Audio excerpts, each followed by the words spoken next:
The Lance Wallnau Show is coming to you live from the Master himself, with a special broadcast taken from one of Lance's most recent appearances. Tune in and get ready for some major revelation. So you should be sphere preeminent in the area that you are assigned to. I want to see you at the top. Now, you can't be at the top of everything, so you have to have specificity. What's the niche market that you actually are called to dominate? Does that make sense to you? You should be the one that everyone talks about in that field. I don't care whether it's dry cleaning or catering. Pray in such a way that God makes your organization so unique and distinct that everyone else in your field knows who you are and knows you're a Christian and sees your results. That's Chick-fil-A's model, made them billions of dollars. Well, we're not going to be open on Sunday. What? You crazy? McDonald's people thought they were losing your mind? No, we're going to have market preeminence. So anyway, think like you're going to be the head and not the tail, above and not beneath. That's good old covenant thinking. And the new covenant is based on better promises. Does that make sense? So in those 7 spheres, the reason why the church has lost the culture war and is trying to get it back again is because we never understood how it was fought in the first place. Meaning, we thought if we just doubled down on more anointing, more evangelism, more church planting over here. Listen, I was in the church consulting business. It's kind of narcissistic. Every solution to the problem was more of us. So what happens to America? More churches, more church growth, a whole industry, from TBN to purpose-driven church books. We created our own marketplace out there.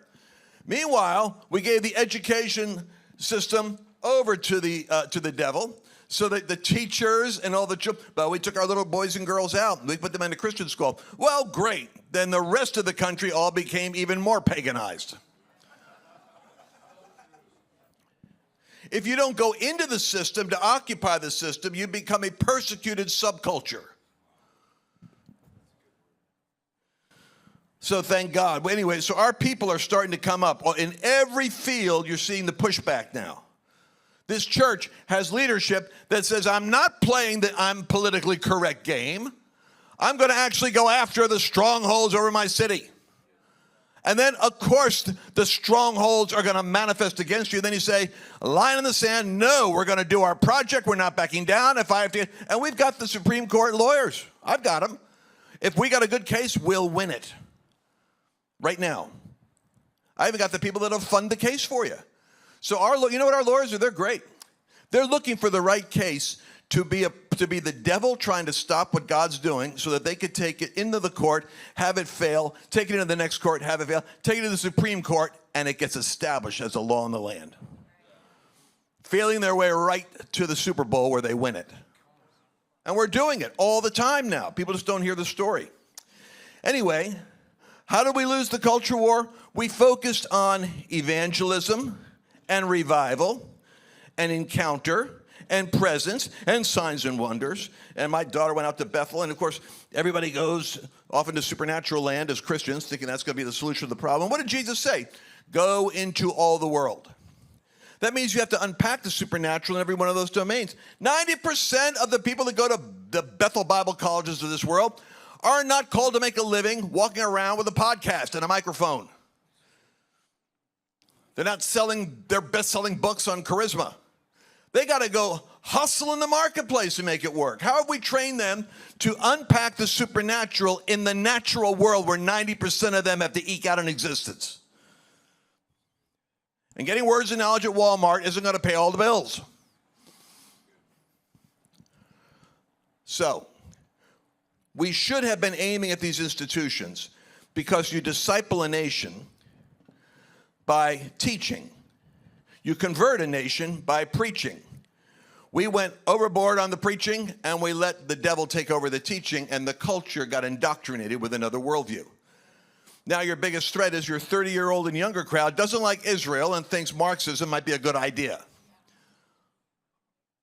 What a wake-up call that is. While men slept, the enemy came and planted a whole different harvest. Anyway, in terms of strategy, do you have? What words do you own in the marketplace? What words do you own in the minds of your target customer? Just go down and do some Google searches and see what words you could possibly own in the marketplace. I own Seven Mountains. I own Convergence. I own Level 10, less well known. I own Christian Nationalist. If I don't like it, I can't help it. But do a Google search of your own organization to see what people search for along with your organization. You get an idea what the marketplace thinks about what you do. Does that make sense? Let me move through this faster. Execution. Key question. Are all the processes running without drama and driving industry-leading profitability? Are all your processes running without drama? This is really important. Find out where the drama is.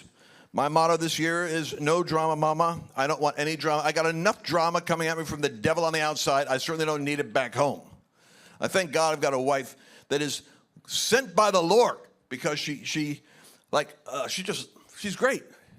I get really intense, and she doesn't go there. She agrees with all my political things, but she's not political at all. And I'm all about going and transforming culture. She's all about children and moms in Fort Worth who need furniture and discipleship. It's like, my gosh, it's probably a good balance for me in a way. So yesterday I'm at a conference in Colorado, and I got thrown off a little bit because I was meeting with some of these guys. They're speakers and leaders and authors. And a guy came in, grabbed my carry-on. I said, what are you doing? I don't even know the guy. He goes, I'm putting it in the van. I'm going to be driving you. I go, well, I guess I have to trust you. Walking off with my passport and my bio and my computer. All right, you look safe. He's got a tag on. Like it looks like he was from the church. So goes in the car. So then the van pulls up. I'm a little disoriented. I forgot to go to the front desk to get my luggage. I get in the van and go all the way to the airport with my carry-on without my luggage. And I'm with two other preachers, so it's equally distracting. I'm giving myself credit. I might have remembered if I wasn't yakking with other preachers. Next thing you know, I get to the terminal in Denver, and I go, I don't have my luggage. This is really inconvenient for checking in when you don't have your luggage. So I have to figure out a way to monkey around to get it mailed to my house.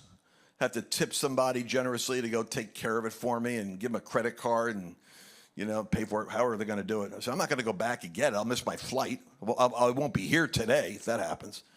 So I send a text to my wife explaining this. I'm kind of frustrated. I can't believe how this is my luggage on top of everything. I'm running around. I got to get there at 7 o'clock, and I got to be up at 6:45 tomorrow morning. And so my wife sends back. What was her? I should play it for you, but I don't have my phone. I left it at home. It's a laugh track of her laughing. She was doubled over laughing over how dumb I am. World's Solomon leaves luggage at hotel. And she just thinks it's endlessly funny. So all I can tell you is no drama this year because the world out there is going to become more and more intense. So that means you have to own the space within your organization. And I want you to all think in terms of the people you have with you, making sure that you're praying in the right people, asking the right questions.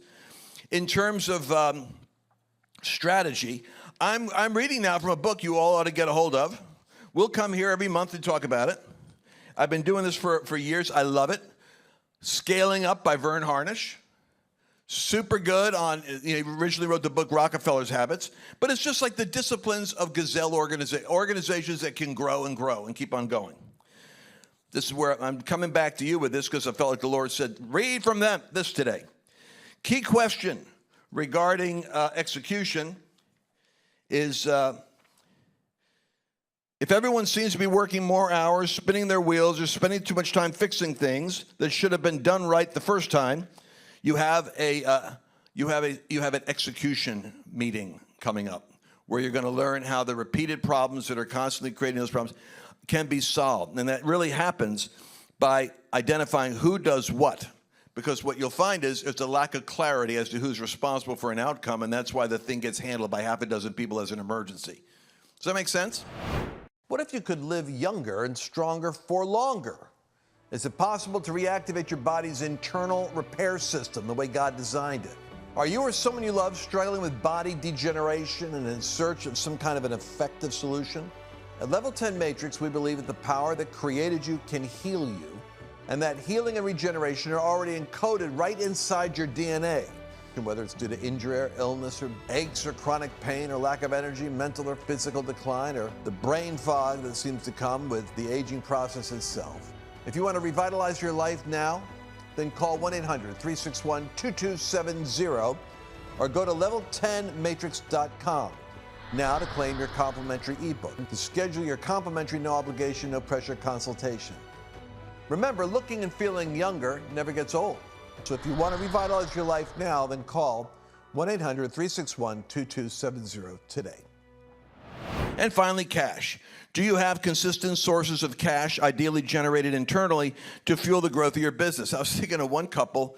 They kept on telling me how their business was growing and growing, and God was prospering, and God was prospering, and then they went bankrupt. And I realized something. If the devil can't stop you by hindering and frustrating you getting up to the top of your mountain, he'll get behind you and push prematurely. And you'll outgrow your ability to meet the supply and demand, and someone else who's a competitor with a better cash position will move in like a hawk on the marketplace you've developed and cultivated, and they will supply the piece you didn't have because you didn't have a cash strategy for how to keep up with the prosperity God gave you. Isn't that sobering? Meanwhile, my people perish for lack of knowledge. I'm so frustrated this week. All us good churches, all us good Christians, people come along, they got, rescuing kids out of sex trafficking. They got, projects like you've got for moms, that are coming out of abusive situations. Oh, we've got mental health addiction. We got prison reform. Here's the amazing thing. I get into D.C., and I start wondering, we're $2 trillion in debt. Where's that money going? Washington isn't a government mountain, political mountain, like I thought. It's a business mountain using government to get at money. Washington is a business. And they're spreading out the accountability so that they can continue to print money in order to fund what they want to do. And they will bankrupt America unless the rational people rise up and grab it.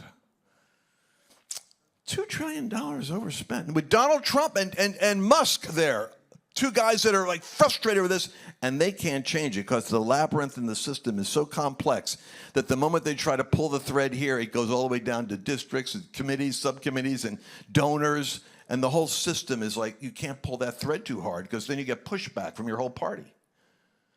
All right. So I start researching Arabella and organizations like Soros, the Tides Foundation, Rockefeller. I know I'm always running up against these guys. You hear their name all the time. See, the left is shrewd. They discipled the United States by getting your money and using it against you. They didn't take an offering on Sunday. They don't ask for tithes. They don't ask for sacrificial giving for noble causes. They go to the printing press of tax money, and then they set up their non-government organizations, which are actually their nonprofit ministries. And they fund them through grant money that's allocated through Washington to go for the various needs of the nation, whether it's food, SNAP program, 45 million people on it. 45 million people on a food program. Nobody knew about it until the government shut down, and smart people said, we don't really have 45 million people that can't eat in America. Somehow this system is getting rigged. Then you find like in Somalia up there in Minnesota right now, how billions of dollars is getting milked out of the state that was coming from the government and going into lining the pockets of the left and then going off to their own country to fuel whatever nonsense they're up to. Anyway, so last September, I start checking this stuff out. $700 million went through Washington for families and fathers and children. And no Christians really knew about it other than Samaritan Purse and World Vision. And so out of the 1,000 grant recipients of $700 million, only 2 Christians got anything. And the guy in charge of the allocation, distribution, final decision-making process is a homosexual that has 3 children by surrogate mothers. So he doesn't exactly have a clear-headed vision as to what family and fatherhood is and how to fund the restoration of the family mountain in America. That make sense? Worse yet, out of 1,000 organizations, only 2 Christians even knew about it. So the system is doling out. So, well, how often does that happen? All the time.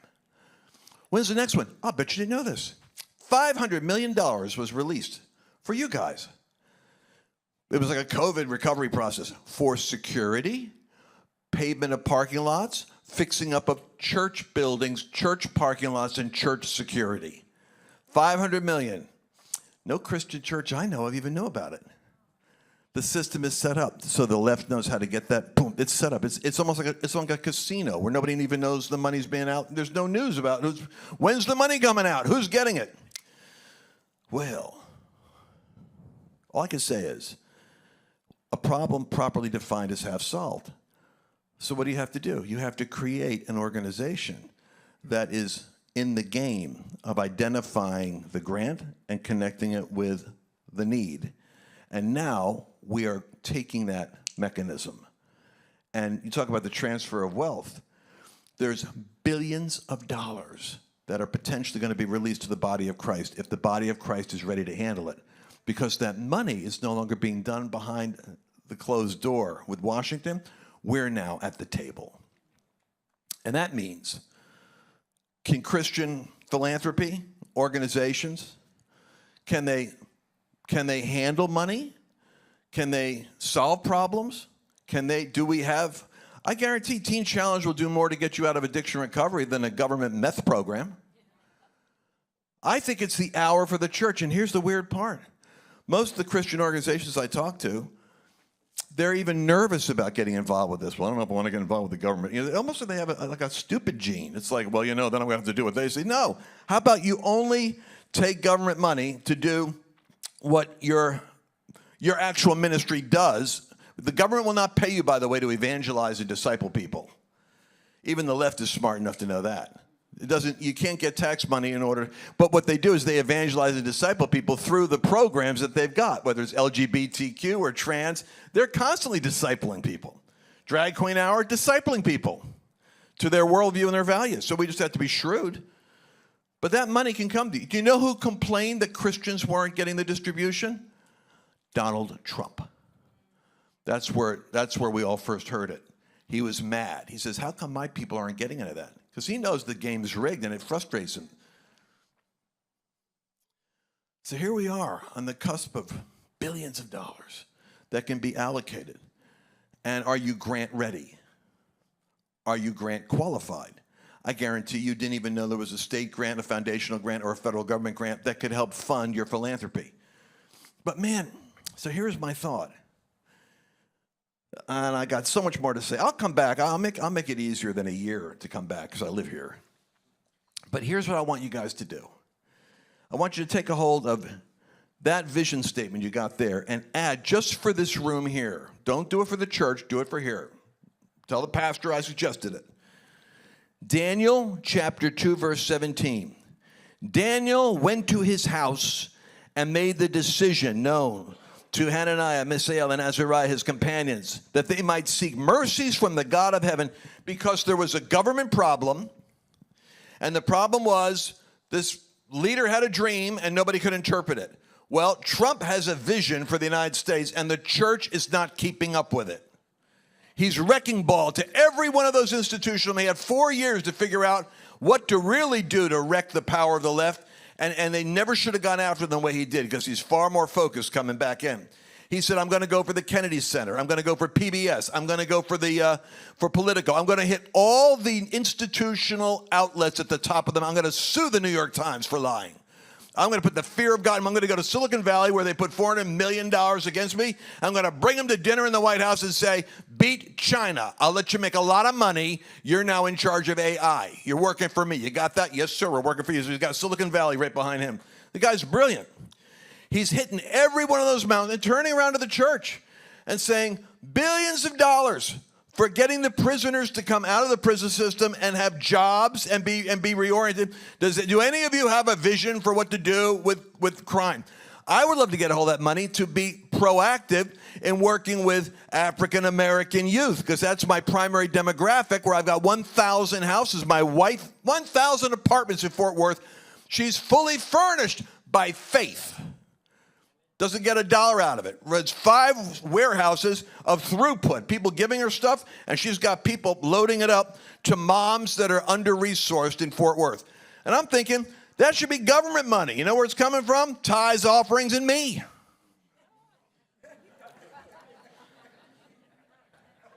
And here's another thing. God will use your problem to drive you to the next level revelation for the expansion of your business. Some of you that are having those terrible times, I'm not so sure. Maybe it's because you're the bottleneck and you got a constraint and you got to grow and there's something you to learn. Or it could be you're like Elijah and God was feeding you along the stream this way, but to move you to the next level, he's got to dry up the funding that was at that, because you were comfortable staying there. So now you're praying for God to release, prosper, send the angels, and it's drying up. Oh, God, am I in sin? No, you're not in sin. He's trying to dry up your present model because he's forcing you to move to where the next level is. Did you enjoy this latest episode? Please remember to share it with your friends, because the more knowledge you have, the better equipped you are to navigate the world